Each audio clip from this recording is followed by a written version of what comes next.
nashriyoti tarafidan nashr qilingan Uyg'ongan Zimin nomli 2 qismliq tarixiy romanining 1-qismining davomini anglatamiz. O yer yutqurlarning zulmidan qutuladigan ish bo'lsa, baratma kengi barg'ay. Men bu yolg'iz o'g'limni o'lkaga tutdim. Bağla qurup ketsin. Sizga bağның kerki yo'q. Hay bo'lmadi. Yaman niyatdan o'zingga hamroh bo'lg'ay. Senda qo'lingni qanga palturmoq ekansan-da. Aytinglar-ku. Endi qanday qilaman? Bularning qala harusida to'shqon tutilganligini unutib qopti u go'vat. Tömür akamning qabrisiga qarab bas bo'lib ekan. U qabridan hilimi daryo hasrat nadomat yoshlari yetib turibdi. Yig'idan qechib yiqilib o'lguncha maydonda elishib o'lgan yaxshi. Men bir tomchi qiynib qog'ich so'qishiman. Dushmanga al bo'ladigan xo'jin yo'q. Texi onasining qornidan yerga tushmadi.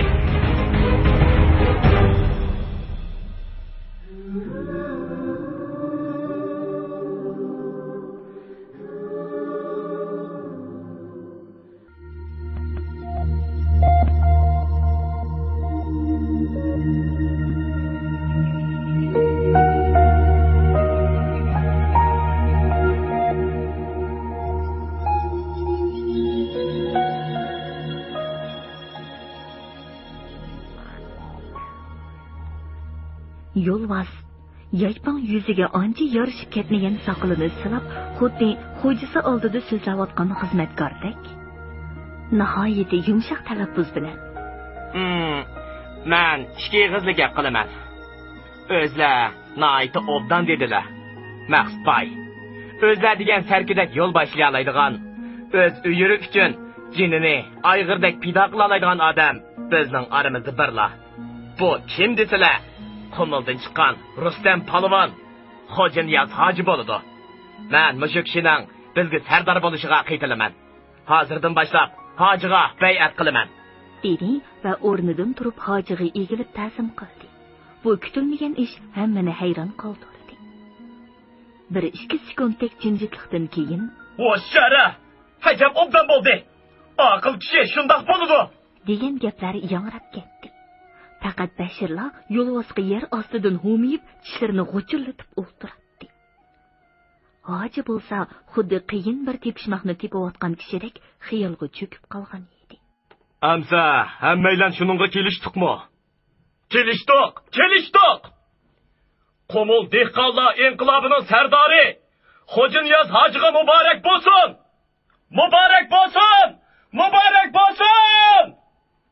Bashir mo o'rnidan turib og'zini medirlatib qo'ydi. Yo'lvos hojiga yaqin kelib, Atlab, tegi qumlab, yiroqdan kelgan aziz mehmonlarimiz, barliq yurt cho'nglarimiz yig'ilgan mushu so'rinda men hojimdan afv so'rayman. O'tgan ishlarni ko'ngillardan chiqarasizlar. Men gunohkor. Xayr. Alning baxtini deb boshlagan ulug' ishimiz uchun o'tganga salovat. Alloh Kerimning o'zimi G'ofur Rahimdir. Shu arada kimdir biri bir patnosda 2 piyola choy ekkaldi. Yo'lvos bilan hoji choy tutishib ichishdi. Ikkinchi kuni tashqi Mo'ng'ul vakillari o'z yurtiga oldirash qaytdi. Faqat Qosim apandila qoldi. Sodiq Qo'rmal va hojining inisi Boqa Niyoz boshliq bir qancha kishi tashqi Mo'ng'uldan beriladigan qurol-yarog' va boshqa harbiy ashyolarni yo'tkab kelish uchun vakillar bilan tangli yo'lga chiqdi. Yo'lvos boshliq yurt cho'nglarimi buningdan keyin hojining buyrug'i bo'yicha ish qilishga va'da va qasamlar berib, o'z makonlariga xushal qaytishdi. Faqat Bashirla xopi edi. Bo'libmi bu suhbatda vanglikni o'rniga keltirish to'g'riliq bir eg'izma gap bo'linmaganligi uni nihoyatda xafa qilgan edi. Maqsud muhiti hoji bilan yerim kechigacha paranglashgandan keyin "Endi mening bu yerda ishim qolmadi. Turpanni qo'zg'ashga oldirishim kerak" deb tom saharda ovchi Habibul bilan yo'lga chiqdi. Hoji Qosim apandi va Solih to'rg'ilar bilan maslahatlashib, har qaysi yurtlardan kelib to'plangan yigitlardan bir necha kun ichida fidoilar degan nom bilan bir qo'shin tashkillab chiqdi. Hoji qo'mondan, Solih to'rg'i bilan Sodiq Qo'rmal uning yordamchilari. Qosim apandi siyosiy rahbar, Yusuf apandi mashqovul deb jakarlandi. Qo'shinga harbiy shtab bo'yicha 15, 35, 105 la tayinlandi. To'xniyasur shu lenjanglarning biri edi. Mirul Margan hojining xos muhofizatchilari boshliqi bo'ldi. Ro'zi usta bir uyni do'kon qilib, 3 shogirdi bilan o'q yasashga kirishib ketdi. 15ning biri Hoshur kanto edi. Ey, andugo kantoli qilmasdan? Dedi Mirul Margan uningga chaqchaq qilib. Endi kantoli qilsam, 4 putuq janigarlarni emas, 2 putuq janigarlarni kantolayman. Nima? Endi sen xalqning to'xusini kantolamoqchimi? Yo'qsa, yo'g'an janjonlar bilan do'taylarni da'vataman. Shularni yo'qasak, hamma xafalık tugugidak. Xeyli odam bo'lib qolsanjimi? Bo'lmasa, hoji akam sana bu benjonlikni bermaydi. Bir kuni Yusuf apandi pidoilarga orqaga burul, so'lga burul, olg'a marsh deganga o'xshash so'zlar bilan turkcha komanda berayotganda Qosim apandi buni ko'rib, Allohu akbar. Biz tozmi kechikibdimiz. Turklarning ta'siri bu yerga bizdan burun kelib ekan, deb o'ylab qoldi. Biroq keyin Yusuf apandining turponliq ekanligini, turkcha komanda berishni Urumchidagi bir kishidan o'rganib olganligini uqib, o'zidan o'zi kulib ketdi. Bu yil baxtga yarasha qish kechikib keldi. Odatda allaqachon qor ostida qilib, oqquning mayin paylardek parqirab ketadigan dala qirlar texichila zaprandek sarg'ayib yotadi. Qishning belgisi bo'lib, necha qitim uchib kelgan qor chechaklarimi yerga qo'nar-qo'nmayla erib ketyotadi. Egiz qarliq cho'qqilarga tutashgan yonbag'irlardagi son-sanoqsiz qarg'aylar bo'lsa, hamon yeshil yoz manzirisini eslatib turadi. Ani shundoq kunlarning birida tashqi Mo'ng'uldan zo'r bir karvon yetib keldi. Tugi kuldirmalarining bir xilda jaranglashlari. O'ynoq otlarning mahallaga yaqinlashgan sari qadamlarini tezlatib, sho'xliq bilan tizgin serib kishnashlari. Uşaq balalarning yugurishib yurib, qarlig'ashdek vichirlab churildashlari. Ishlarning so'kuldab yurib, qavob qo'yishlari. Mana bularning hammasi qo'shilib, bu karvonni texumi hayvatlik ko'rsatib turadi. Bu qitim Jamsin Dorji bilan kelganlar orasida uzun kulrang shinel kiyib, belidagi kang tasma balbig'iga tapancha esib olgan 40 yoshlar chamisidagi bir harbiy kishi bor edi. Uning 5 burchaklik qizil yulduz qadalgan sur qarqul tumiqi ostida ko'rinib turgan sirq tishki chashlari bilan kulib turadigan ko'k ko'zlari hojiga bir zamonlarda yakan atrofidagi harbiy lagerda bilib turgan yiliqi xo'xul do'sti Grigoriyni eslatdi. Jamsin Dorji bu kishini Vasiliy Ivanov deb tanishtirdi va har qaysi tog'lardagi qo'zg'olon boshliqlaridan munosabatli kishilarga darhol chaqiriq avatishni taklif qildi. 3-kuni harbiy yordam ashyolarini topshirish murosimi o'tkazildi. Jamsin Dorji sovg'at sifatida hojiga bir turbun, bir tapancha, bir xurmarang xurum palshubga taqdim qildi. Yo'lvoz bilan Bashirgami birdan tapancha, birdan xurum palshubga berdi. Andin 500 tal Sovet 5 atari, 150 sanduq o'q, 2 tonna qo'g'ishin, 500 kishilik harbiy kiyim, 500 par butun boshliq bulg'ari o'tik, 500 kishilik yomg'irliq chapon qatorliq narsalarni tizim bo'yicha o'tkazib berdi. Hoji shu yerning o'zida yo'lvozga 30 kishilik kiyim-kechak, yetarlik o'qi bilan 20 tal miltiq, Bashirga 20 kishilik kiyim-kechak va yetarlik o'qi bilan 15 tal miltiq berib, qolgan narsalarning hammasini o'z qo'mondonligidagi fidoilar qo'shiniga tarqitib beradiganligini chaqirdi. Bu qo'shin hojining yigitlarini asos qilib, har qaysi tog'lardan yig'ilgan yigitlardan tarkib topgan bo'lg'achqa, bu taqsimot to'g'riliq u yerda boshqacha gaplarmi bo'lmaydi. Vakillar qor tushib qolishdan burun o'z yurtiga qaytib olishga oldirganligi uchun shu kuni ularni uzitish sharafiga hojining uyida tantanalik ziyofat o'tkazilib, oqshimi mashrab uyushtirildi. Qosim apandi Jamsin Dorji bilan Vasiliy Ivanovning o'tirsida o'tirib, aytilayotgan naqsha qo'shiqlarni ularga tarjima qilib beryotdi. Yo'lvoz mijasim yo'q deb mashrabga kirmadi. Bashir bo'lsa, ziyofatdan keyinla o'z odamlari bilan bog'dashga ketgan edi. Biroq nag'ma-navo qizib, xushallik kulkulari yangrayotgan paytda kutilmagan bir fojia yuz berdi. Bu mundoq voqea edi. Vasiliy Ivanov Qumul Uyg'urlarining milliy purg'i nihoyatda qo'yiq bo'lgan mashrabni tunji qitim ko'rayotganligi uchun bir o'rinda xeyli uzungacha mixtaq qimirlamay o'ltirib, puti og'rib ketdi bo'lg'ay, bir oz harakatlanib olish uchun shinilni yepinchoqlab sirtqa chiqdi. Uning yosh muhofizatchisimi billamadi. 15 kunlik to'lin oy bog' ichini kunduzdek yo'rtib turadi.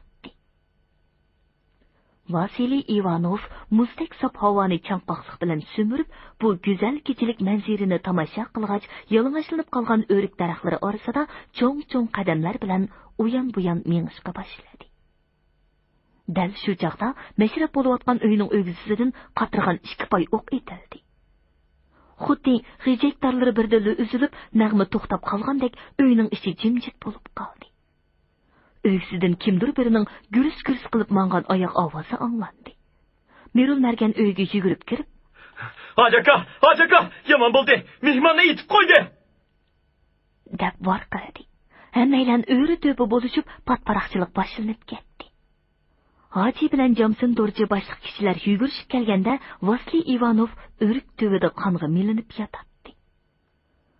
Bu kutilmagan fojia hammani shunda qo'diqtirib tashladiki, Hojimu, Jamsin Dorji va boshqalarmu nima qilishini bilmay 1-2 sekundgacha toshdek qaytib qoldi. Demisimi, tashqi Mo'ng'ul hukumatining harbiy vakili bo'lib kelgan muhim bir arbob dal qo'zg'olonchilarning bosh shtabida hech kutilmaganda noma'lum qotil tarafidan etilgan o'q bilan yerga yotqizib qo'yildi. Bu qandoq sig'i kichik kishi bo'ladi? Qotil kim? U nemishqa mushundoq muhim arbobning jinini qaslaydi. Yana kelib tashqi Mo'ng'ul hukumati qo'zg'olonni qizg'in qo'llab, shuncha moddiy yordamlarni berayotganda, bu yordam va qo'llashlar bilan qo'zg'olonchilarning jiniga jon, tomiriga qon qo'shilayotgan mushundoq paytda nemishqa bundoq razil suiqasd yuz beradi. Hoji bilan Jamsin Dorji tangli hushiga kelgandek, Vasiliy Ivanovning uzun gavdasi qishig'i tislandi. Hoji qo'lini uning burniga tutdi. Jamsin Dorji qo'liqini uning ko'ksiga yoqdi. Baxtga yarasha uning yuragi teg'i so'qib turadi. "Chotsa bo'linglar, u teg'i hayot!" deb varqiradi Jamsin Dorji. Yosh bir Mo'ng'ul yigiti yugurib kelib, teri sumkasidan doka chiqardi. Qosim apandi uningga yordamlashib, yarini tengishga boshladi. Vasiliy Ivanov o'ng ko'kragi bilan so'l belikidan yaralangan edi. "O'lamadini, nima bo'z tap berol? Bu muzik kallani olaman!" deb varqirdi hoji. Uning o'rnida To'qniyoz so'r javob berib, Merul Merganning bir qancha yigitlar bilan qotilni izlab ketganligini aytdi. Hoji uningga "Senmi bor!" deb buyruq berdi. Öysini oqtirishga chiqqan yigitlar oy yo'riqida parqirab yotgan 2 tal pugatni tepib tushdi. Jamsin Dorji bu pugatlarni ko'zdan kechirib chiqib, qotilning qo'lidagi qurolning 7 otar nagan ekanligini jazmlashtirdi. Yara obdan tengilib, qon to'xtatilgandan keyin Vasiliy Ivanovni avaylab ko'tirib, xos bir uyga akirib qo'yishdi. Yiliqi Mo'ng'ul yigit uningga o'kul berish va dori ichirishga kirishdi. Jamsin Dorji buning bilan ish bitmasligini nazarga ilib, bir Mo'ng'ul yigitga yerliklardan 2 kishini qo'shib, doktor akilish uchun tashqi Mo'ng'ulga mangdirdi. Hoji boshliq kishilar qotilni tepishning chorasi ustida jiddiy bosh qotirishga kirishdi. Tarati eg'izini saqlab turgan yigitlarga bu vaqa to'g'riliq allaqachon xabar berilgachga, ular charlashni kuchaytirib, taraf-taraflarga ot selib yurdi. ularning orasida Hoshur Kantomi bor edi. Vaqt yarim kechadan o'tib, boyiqi fojianing birdan-bir shahidi bo'lgan to'lin oymi qarliq tog'larning orqasiga yo'shirnishga boshladi. Yerib ketgan Hoshur Kantomi otning chulvurini bir tashqa chirmab qo'yib, o'zi yerga so'zilib yetib oldi. Dal shu chaqda oyoq tarafdagi qo'rayliq ichida bir nimaning shipirlagan ovozini anglab qoldi-da, beshini ko'tarib quloq silishga boshladi. Uning o'g'irlik qilgan chaqlarda mashq qilgan hunari, ya'ni qo'lqining sachkurligi bu qitim asqatda bo'lg'ay shap kelgan yerga yugurib berib, "Kimsan?" deb varqiradi. Bugungi kechilik belga qarchig'i edi. Qarshi tarafdan sado chiqmag'ach, miltiqning chaqmog'ini qayirib yana "Kimsan?" deb takrorladi. Bu qitim u qarshi tarafdan sado chiqmadi. Hoshur Kanto miltiqining takkisini besavatdi. Hayt-huyt degicha atrofdagi yigitlar ot choptirib kelishdi va Hoshur Kantoning gapi bo'yicha yiliqi qo'rayliqni qo'rshib bilib bir boshdan oqtirishga boshladi. Ularning orasida asir tushgan oqsuliq Mollaq bilan g'uljilik Haytami bor edi. Mollaq peshqadamchi nerida dum yotgan bir odamni ko'rib qolib, "Tur o'rnidan, bo'lmasa yechib tashlayman!" deb varqiradi. Yiliqi odam o'rnidan turib o'tib, tuyuqsiz o'q chiqardi. Mollaq yiqildi. Haytam qotilning qo'liga tepivatdi. Uning qo'lidagi nagan yerga tushdi. Qolganlar o'lishib kelib, qotilni tutib bog'ladi. Hoshur Kanto bilan Haytamlar Mollaqning beshini yo'ladi. U musab ketayotgan qo'lini Hoshur Kantoning olqiniga qo'yib, aran-aran muni gaplarni aytadi. "Hoji akamga aytib qo'yinglar. Oqsu taraflarga berib qolsa, Qaratol degan yezida ota-onam bor. Mollaxun balanglar haq yo'lda shehid bo'ldi deb qo'ysin. Men sizlar bilan..." Uning demi o'silib, ko'zi yumildi. Hoshur Kanto o'zining po'tisidan bir parchalarni yirtib, marhumning enigini tengib qo'ydi. Yigitlar qotilni g'azab bilan silkishtirib, uningdan gap so'rashga boshladi. Qotil bo'lsa o'zining ismini aytmay, g'al-g'al titrab turadi. Axir ular bu notanish qotilni haydab, hojining oldiga elib mangdi. Ikki yigit marhum Mollaqning jasadi yanada qoldi. Jamsin Dorji yigitlar topshirgan naganni ko'zdan kechirib, Vasli Ivanovga tekkan ikki tal o'qning dal shu nagandan etilganligini jazmlashtirdi. Biroq bu qotil so'ralgan savollarning hech biriga, hatto isming nima degan savolga javob bermay, bir ko'zi bilan chekchaygan peti qarab turadi. Sol ko'zi butunlay degudek yumuq edi. Ko'rinishidan 40 yoshlar chamisidagi bu odamning saqal purutsiz, yodongu yuzidagi qo'yib qo'riqlar uning bu cho'rgilab turadigan palak chaqi ostida ko'p jabr-jafo chekkanligidan derak berdi. Hoji yana bir necha eg'iz gap so'rab beqib, og'zini ochirolmagandan keyin ochiqig'i paylamay, yiliqi Mong'ol qamchisi bilan bir ishkini uribdi. U shundoq bir g'alati qiyofada chirqirab tashladiki, shu chaqda uning butunlay tilsizgacha ekanligi ma'lum bo'lib qoldi. Salidorga uning yenini oqtirishni buyurdi. Mirul Mergan uning paxtaliq chaponining astriga tikib olgan yeridan 2 tilla 5 sar kumush tanga tepib oldi. Ustiga ko'ni yamoq chapon bilan teri shalvur kiyib olgan bu odamdan oltin kumush chiqqanligi hammani texma hayron qoldirdi. Lekin mundaq ko'chadan qanday qilib gap anglash mumkin? Hammalarning beshi qaytib turganda, To'xniyasor o'zi ilib borgan charlashdan natija chiqmaganligini ma'lum qilish uchun uyga oldirish kirib keldi va yilqi odamni ko'rib, gap so'z qilmay turib qoldi. "Buni tunimsan? Tonimaychi, bu hiliqi qo'rayliq, yazingachiga. Bu yerda nima qilib yuriydi?" "Ha, rost. Men buni 2 kun burun Yo'lbosbekning odamlari orasida ko'rgan edim." "Nima? Yo'lbosning odamlari orasida?" "Ha, rost, shularning orasida ko'rgan edim. U gohda bu gacha kirikchi kiyim kiyib ekan." Hammaylar hayron bo'lib bir-biriga qarashdi.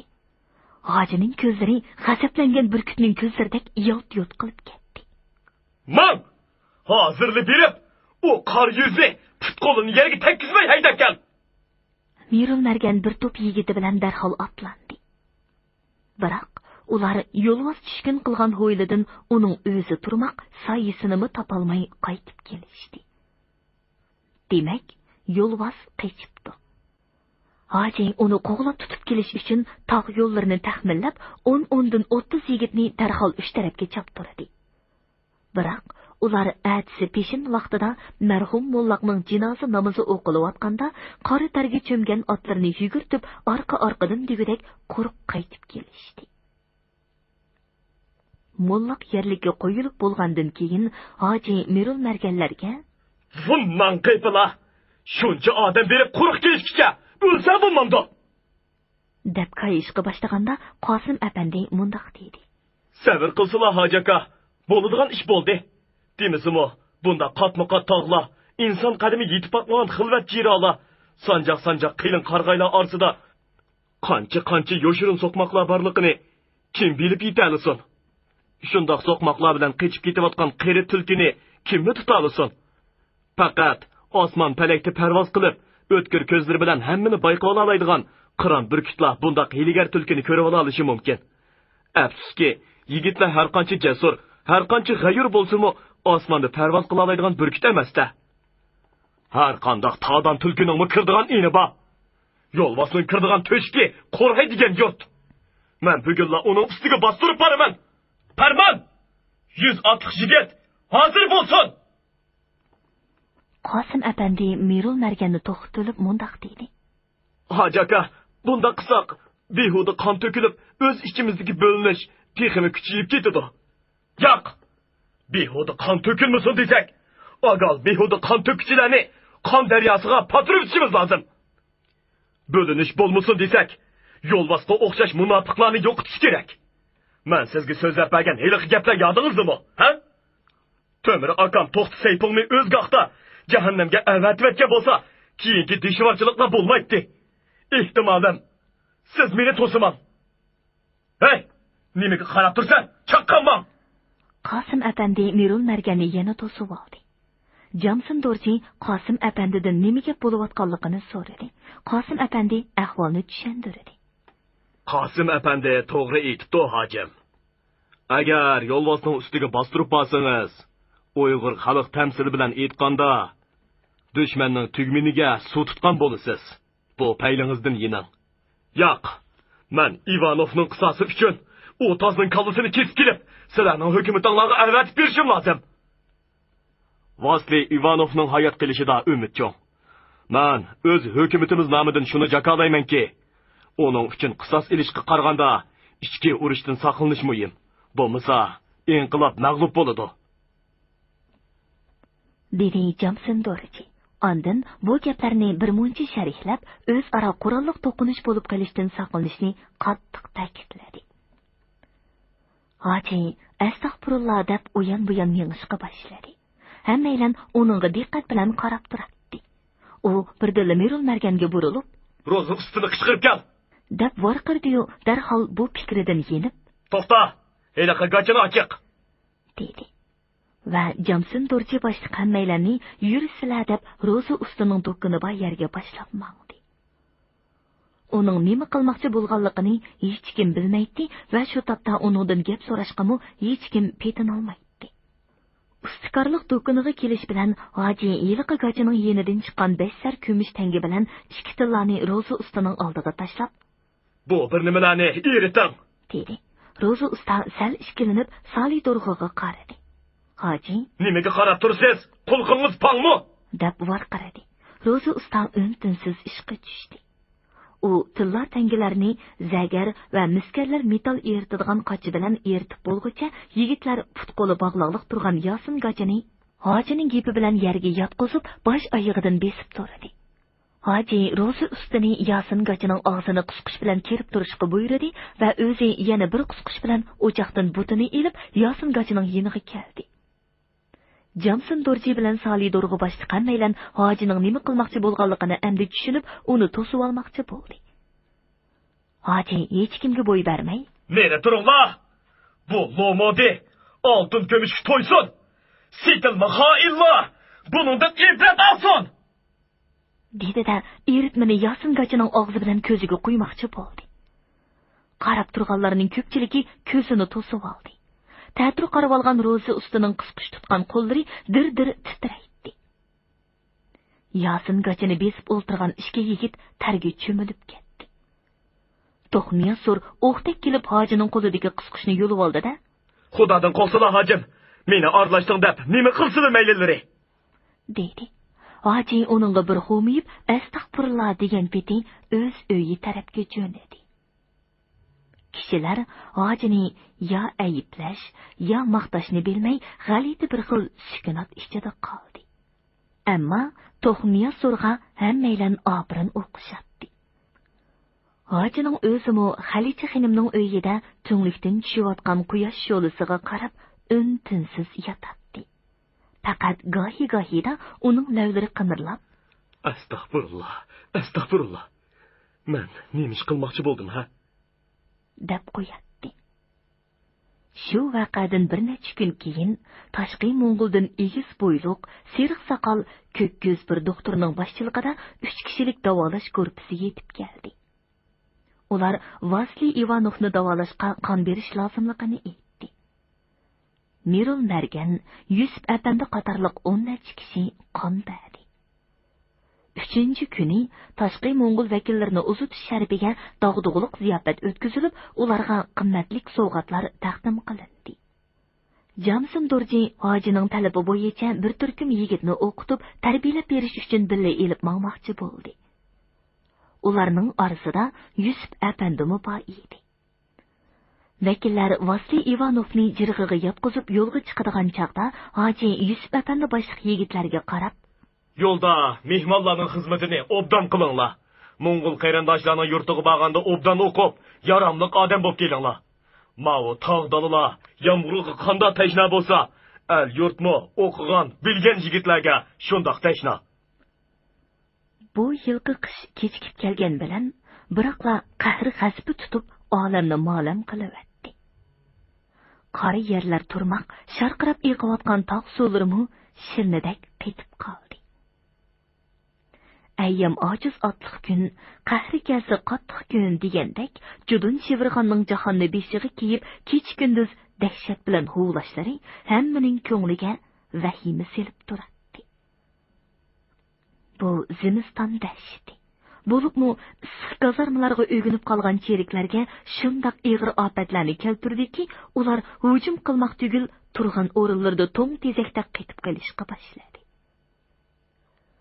Ota bo'g'illardan tartib mushundoq muhitda yashab, bo'ron chapqonga ko'nib qolgan tog' botirlari bo'lsa, bu fursatdan foydalanib orqa-orqadan hujum qo'zg'ash bilan sheriklarning g'arbda Borgul, sharqda Shopul, o'ttirida sharlar teg'i bo'yicha qurashtirib chiqqan o'rg'oq shakldagi muhosira halqasini tarmar keltirib, ularni mudofaa holatiga tushirib qo'ydi.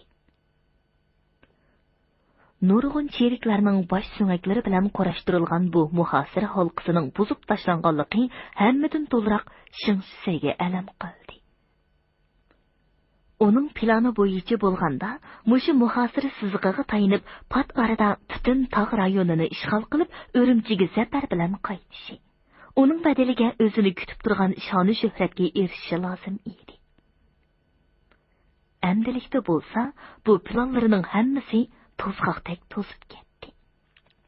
Bo'libmi, yiliqi ko'zoynakli qeyri polkovnikqa o'xshash raqiblarining miqida kulib, ba'zi kinoya gaplarni qiladigan darajaga yetib qolishi uningga nihoyatda alam qiladi.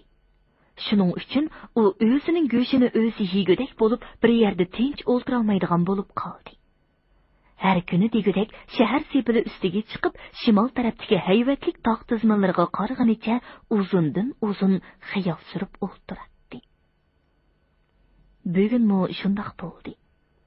U tulki juvisiga o'rilib elib, ikki muhofizatchisining hamrohligida oshu tog'larga xeyli uzoq qarab turdi-da, xuddi muhim bir narsa esiga kelib qolgandek sepildan oldirash tushib, yotqidagi ustal oldiga keldi va qalin xotira daftarini ochib, yung qalamni qo'liga oldi. 25 fevral dushanba. Bugunmi ba'zi kechirmishlarimni yezib qo'yg'im kelyapti. Men xeylidan beri, ya'ni Shinjongsinga qadam qo'ygandan buyon yezishga boshlagan bu xotiramni umrimning oxirigacha yozmoqchiman. Qog'ozga tushirilgan o'y fikrlar hech qachon qalam tutqichining o'zi uchun emas, boshqalar uchun. To'g'risi, keyingilar uchun yeziladi. Xuddi Yang Jongjongning bir necha jilddan tarkib topgan istifxor hujrasidagi xotirlarni bizga yezib qoldirganiga o'xshash. Atgandan beri sepil ustida tog' tarafga xeyli uzoq qarab turdim. Shu tarafdan kelayotgan mo'ldak shamol yuz ko'zimga nashtardek sanchilmoqda. Yo'q, yuz ko'zimga emas, yuragimga sanchilmoqda. Hay, jinimga to'ralgan so'q shamollar. Hay, shu shamollarning uvusi bo'lgan bu la'natli tog'lar ko'zimga nimalar ko'rinadi. Tarixda G'arbi diyorning bu sharqi darvozasiga tunji qitim oyoq bosgan ajdodlarimizning ko'ziga bu tog'lar nima ko'ringan bo'lg'iydi? Bu menga noma'lum. Ammo bu kasofat tog'lar mening ko'zimga xuddi so'zilib yotgan yo'g'on bir oq ajdahoga o'xshash ko'rinmoqda. Bu tog'larning osmon falakka tutashgan oppoq cho'qullari xuddi shu ajdahoning mungizlariga o'xshashidi. Qarayman, qarg'on siri yuragim alam hasrat bilan to'lib, yerilg'udak bo'lib ketadi. Chunki Germaniyada yasalgan yangi tipdagi zamonaviy qurollar, hatto temir konkilar bilan qurollangan 6500 kishilik qo'shinni boshlab, Qumul diyoriga qadam qo'yganimga bugun 4 oydan oshdi. Harbiy o'lcham bo'yicha aytganda, bu oz kuch emas, oz vaqt emas. Bu kuch bilan 4 oy ichida bu tog'larni turmoq, butun Tangri tog'ni bo'ysundirib bo'lishi mumkin edi. Afsus, to'lima afsus. Bu tog'larni hozirgacha bosh egdirolmadik. Buni siri nima? Bu tog'larning bosh egmasligida zodi nima karamat bor? Odatda egilmas, qaysar odamlar qattiq sumaklar deb ataladi. Bu yerdagi odamlarmi shunda qattiq sumaklardan o'xshamamdi. Yaponiyadagi chig'imda taktika o'qituvchimiz qilich oldida bosh egmaydigan dushman yo'q. Gap shu qilichni tutgan qo'lga bog'liq deb ta'lim bergan edi. Bu so'z rahimdillik qilmaslik kerak degan ma'noni bildirdi. Albatta, biz rahimdillik qilib qo'ydikmi ya? Yo'q. Necha 100 yillik tarixga ega Vang ordusini butun bir shahar bilan qo'shib ko'ydirib, ko'lini ko'k so'rg'inimiz. Ha deganda dushmanning yuragini mujib qo'yish uchun ushoq norasidalarga bir necha 100 jonni qilishdan o'tkazganimiz. Talon taraj bilan butun bir yurtni xonavayron qilganligimiz rahimdillik bo'lamdi. Texi yaqindala asirga tushgan 5 o'g'rini so'roq qilib o'tib, og'zini ochirolmagandan keyin tilini kesib, ko'zini o'yib, kollasini sepil darvozasiga osqinimizmi, rahimdillikmi? Qilich oldida bosh egmaydigan dushman bo'lmasa, bu tog'liq o'g'rilar nemishqa bosh egmaydi? Tashqi Mong'olning yordami ularning xo'rikini o'stirib qo'ydimi ya? Biroq, undoq bo'ladigan bo'lsa, bu yordamga erishmasdan ilgirimi? Ularning bizdan burunqilarni shuncha zo'r talofatga uchratganini nima deb tushunish lozim? Anglashimcha, Salih Dorg'i degan o'g'ri isyon ko'targan.